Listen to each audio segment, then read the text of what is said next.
have the right to remain silent. Anything you say and can will be used against you in the court of law. You have the right to talk to a lawyer and have the present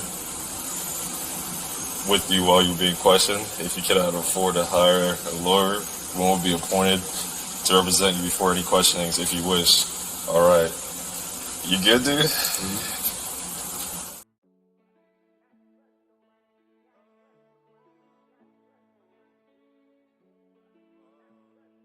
All right, hello. Welcome back. Today is 9:15, still Sunday, not 9:30 in the morning here. There's been an update yesterday on the remains of Elijah Vue, and I want to go over that. Let me turn this down a little bit here.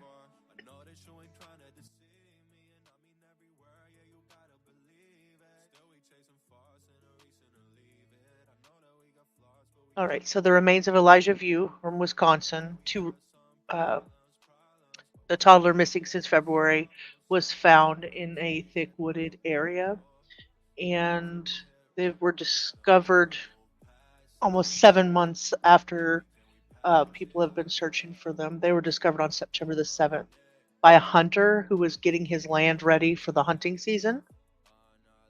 Two Rivers chief of police said at a Friday news conference the toddler's remains were found on private property just over 3 miles northwest of where he was originally reported missing. The area had been searched multiple times in the months since Elijah's disappearance. The DNA testing conducted by the Wisconsin Crime Lab confirmed the remains belonged to Elijah.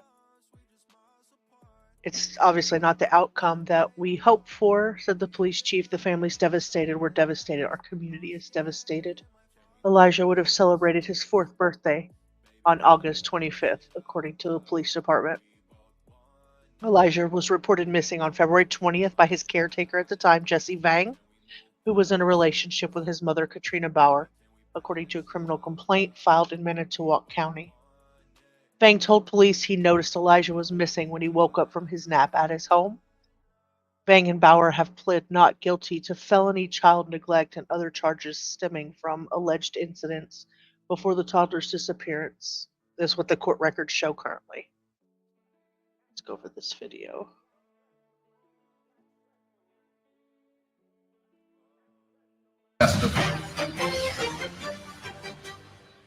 All right, folks, as we said, we're taking you out to that news conference out in Wisconsin where police are holding a conference in the case of 3-year-old missing Elijah. I would like to first thank you all for taking the time to be here, and also to those of you watching or listening in. Your unwavering concern and support for Elijah has been greatly appreciated by all of us. Today, we're holding this press briefing to provide you updates in regards to the search for Elijah Vue.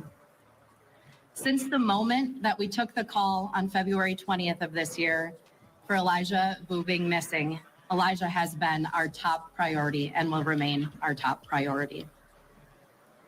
Because we are committed to open and honest communication with our community, we are holding this press briefing. Chief Ben Meinnert of the Two Rivers Police Department will be sharing important updates with you all. Meinert's last name is spelled Meinnert. We will not be taking any questioning during or following the press briefing because we are already sharing all of the information that we are able to provide to you at this time.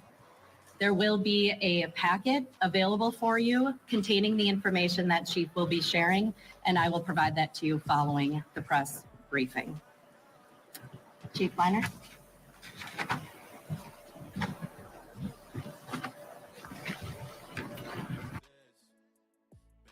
Just looking at him walking up to the podium, he already looks incredibly sad. Incredibly. Thank you all for being here.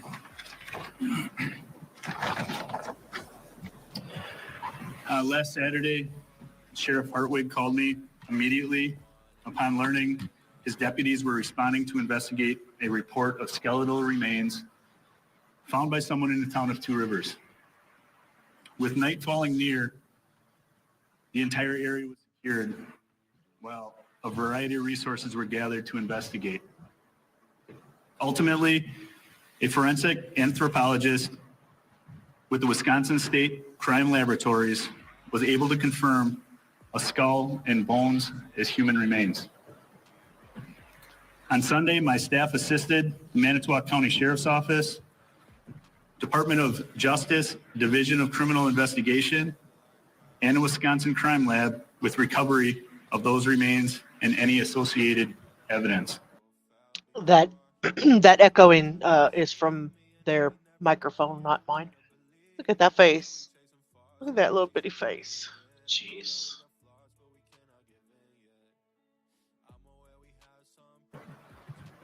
The intentions of our team were to first notify family of the discovery and then alert the public.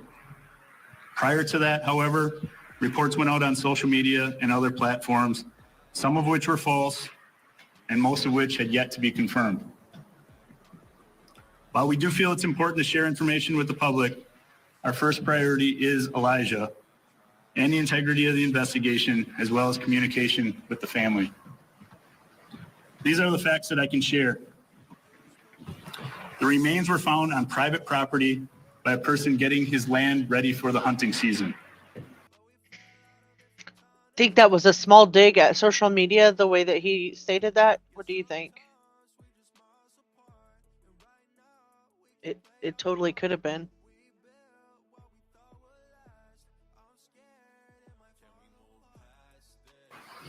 This land was not on Manitou Girl Scout camp property, but rather a thick wooded area with heavy underbrush, just to the north of Manitou.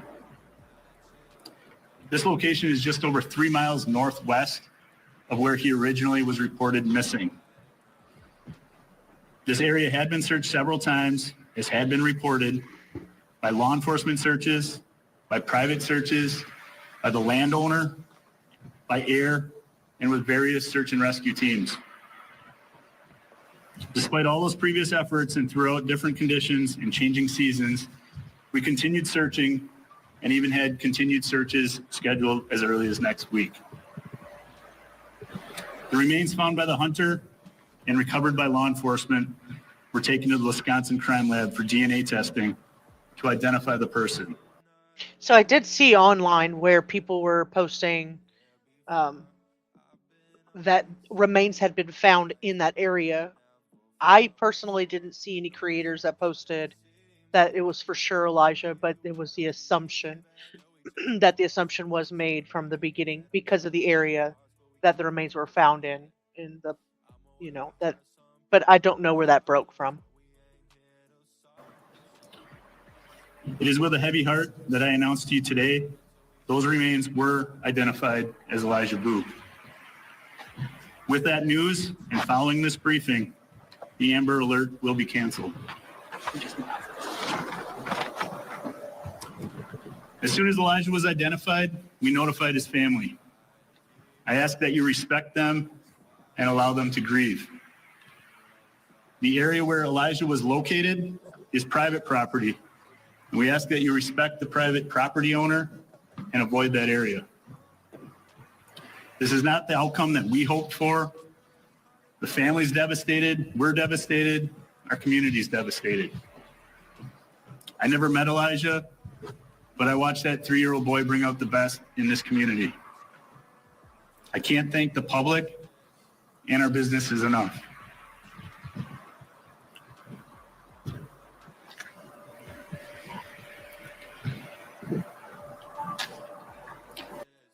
Before he even talks, I can already tell he's getting emotional.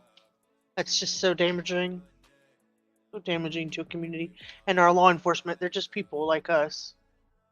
Thank you, DCI, for continuing to lead this investigation, FBI for their support, and our local, state, and federal law enforcement and fire departments, as well as the numerous neighboring agencies. I'd also like to thank all the churches, schools, all the search and rescue groups, and our residents and the family members.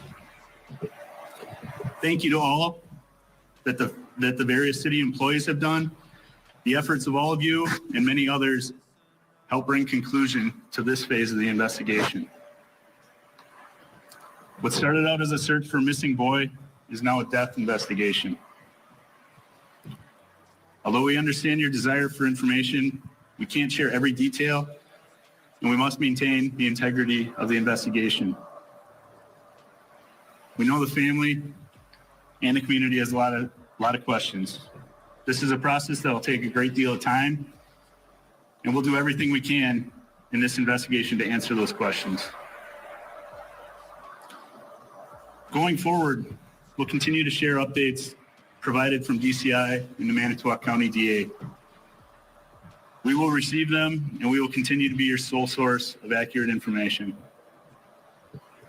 Now that we know the location of where Elijah was located off Christy Bob Lane and Manitou Drive, we ask that anybody with any information, if you haven't previously provided it or you think it may be useful in this investigation, to please contact law enforcement. Again, my assistant chief will provide you with the information on how to do so if you can. And again, thank you all for being here.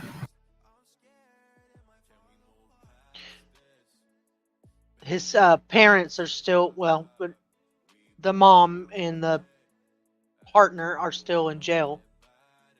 And apparently what they found, the skeletal remains, was a human skull and part of the bones, but it has not listed or said whether they found the entire body of this poor little baby.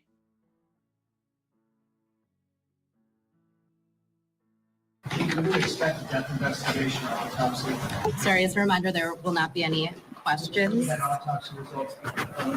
As Chief said, if you have any information that you feel would be beneficial for this investigation, please contact Detective Lieutenant Glazer of the Two Rivers Police Department at 920-686-7200.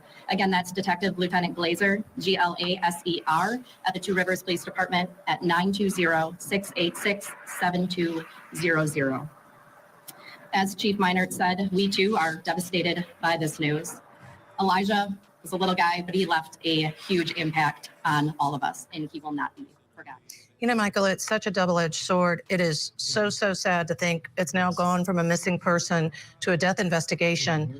On the other hand, the unknown has been answered, and now begins the investigation to seek justice. He's been missing since February 20th of 2024. So that's 6 days before Sebastian went missing. Well, February 25th into the 26th. Very, very close together. And Madeline Soto as well on February 25th. That's just insane. Yeah, no doubt about it. Again, talking about finding him or finding the remains in a heavily wooded area. It was found on private property. There have been some misinformation about exactly where it was found. It used to be a public, they said it was a public campground, but actually it was private property. That was wrong. But here's the key, 3 miles northwest from where he was reported missing. And we do know that right now, Katrina Bauer, Jesse Vang being held on charges of child neglect. We didn't hear anything about charges in this case. But remember, Jesse Vang's story is that he was with him. He fell asleep, and when he woke up, the child was gone. So again, they need to dot their I's, cross their T's before they go and charge anyone to make sure that, you know, what happened to the young boy. And there are going to be a lot of forensic questions. That baby looked a lot like his mama.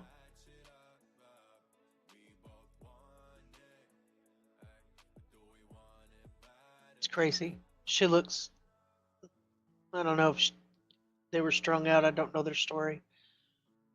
The only thing I cared about was this little boy, so. So we know there was a skull and bone that were identified as human remains, now identified as Elijah Vue. But Michael, what about the rest of the remains? And can they determine cause of death from that? It may be that there's too much decomposition. We don't know any of that yet. Certainly, that's part of that ongoing investigation. Yeah, absolutely. And you're exactly right. I think what the results of whatever forensic information they're able to get from the remains will be very important to this investigation, figuring out how he died. Because what we do know about when he was with Jesse Vang is that his whole role in this young boy's life, it seemed at this point, was to discipline him. And he was disciplining him in ways that just didn't make any sense. And rightfully so, he is being charged with child neglect and his mom as well. So again, that will tell us a lot. A forensic pathologist. That's kind of where we are on that. there's nothing else to suspect. As far as the parents are concerned, nothing's been charged yet. We don't know anything yet. I guess we'll just go from there. I did find an article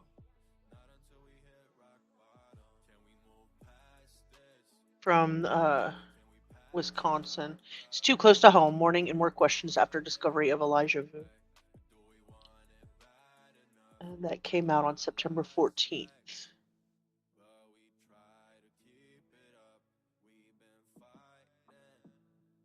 Virtually the same information. The search for the 3-year-old boy captivated Northwest Wisconsin. Volunteers and law enforcement repeatedly searched for the child who was reported missing on February 20th.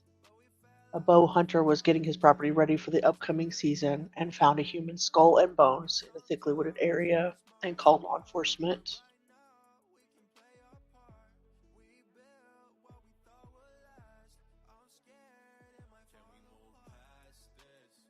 Could not begin to butcher his name, but a guy named David, who lives along Christy Bob Lane, close to the woods where the remains were discovered, said there is no closure and won't be until there's justice. There won't be closure for me until we know who unalived him and put him there. Nothing unalived him back there in those woods. He was unalived and put there, is what he stated. The owner of the property where the remains were found declined to comment to a reporter from the Milwaukee Journal Sentinel Saturday. The chief also declined to take questions from reporters on Friday. His mother and her boyfriend have been in jail since February on allegations of child neglect. The people who live and work near the woods where Elijah's body was found expressed mixed emotions Saturday, some closure and even relief, but also heartache and anger. Roy Randall, who also lives along Christy Bob Lane, has a granddaughter about the age of Elijah, and the discovery hit Randall hard. It's just really rough, the 59-year-old said. You don't expect something like this to hit so close to home. It's too close to home. On Saturday, Randall also was asking himself, why didn't he see anything? He's lived here since 1980. He sees everything, and the only traffic on Christy Bob Lane are usually trucks going back to a rock quarry a half a mile back. It makes me think, how the hell did they get him in there? I'm here pretty much here all the time. How did I not see anything? He said. At the Ring of Fire, a bar and grill a couple of miles from the discovery, Julie and Randy of Reedsville, about 30 miles away, said they felt the disappearance of Elijah as if it happened next door. It just felt like this was coming, like it was a matter of time. Terry Wilfert, 62, who with her husband owns Wilfert Farms produce business less than a mile down Meinnert Drive, shook her head as she watched her 3-year-old grandson watering plants in her yard Saturday morning. I just really have a hard time imagining something like this happening to a child this age. Early on, police searched the Wilfort's barn and property. She said a couple of weeks ago, one of her friends took her kayak out on the nearby West Twin River looking for the boy. The whole thing is just so sad, she said. For the family, the constant wondering can now be put to rest. I hope they have enough happy memories of him when he was alive that they have that. And for the community, I hope we can get some closure. And I don't know if this is the right word, but relief and hopefully finality. Oh. The gallery pictures the blue hearts in the windows. The searchers. Quick Trip had the posters up.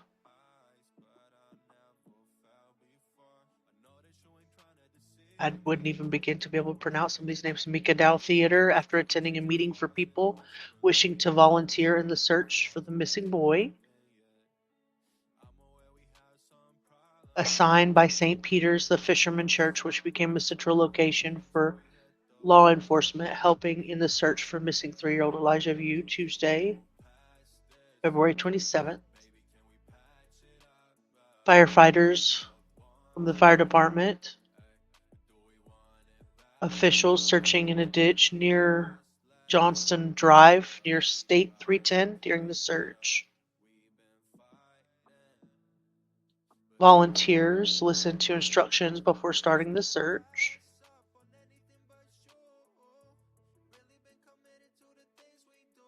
And the apartment complex in the 3900 block of Mishicot Road in Two Rivers, where the 3-year-old disappeared from. Anybody know whether they were upstairs or downstairs, or is that a top and bottom type apartment?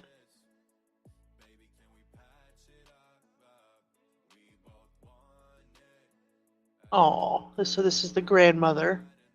She cried during the press conference held about his recent disappearance.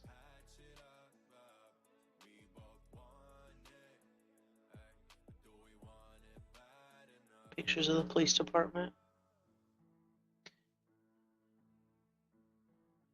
In interviews with the police, Vang said he disciplined Elijah with timeouts, where the boy was forced to stand for hours, and that Elijah, who wore diapers and was still occasionally bottle fed, had one toy at his apartment, similar to a toolbox, that Vang had forbidden him to play with the week of his disappearance. The court documents detailed cell phone records examined by police. According to those records, investigators recovered a deleted photo from Bauer's phone dated February 14th that showed Elijah blindfolded with apparently bruising on his face, neck, and arm, lying down on a bed. Jeez. It's just fucking sick.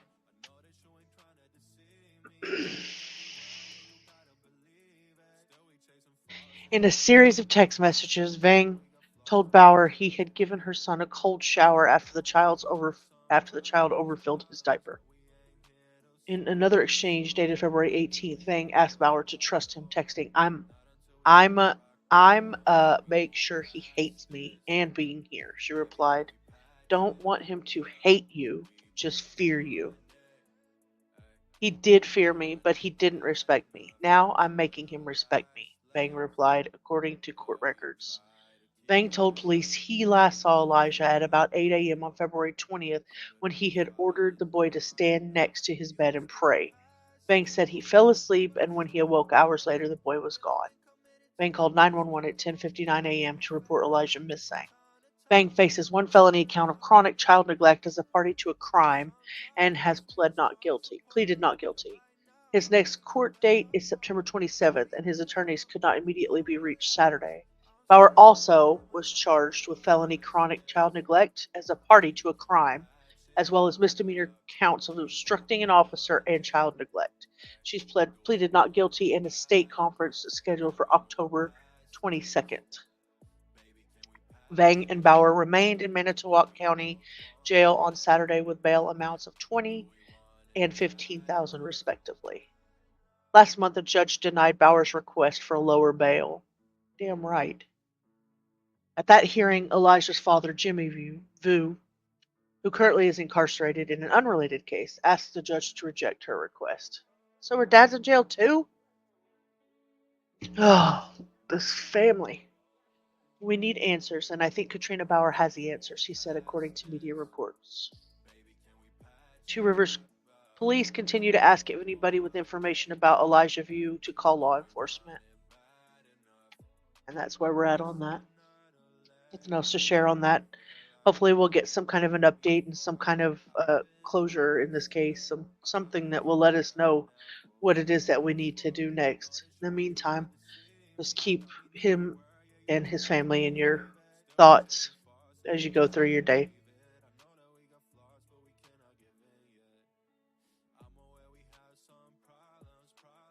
See you guys next time.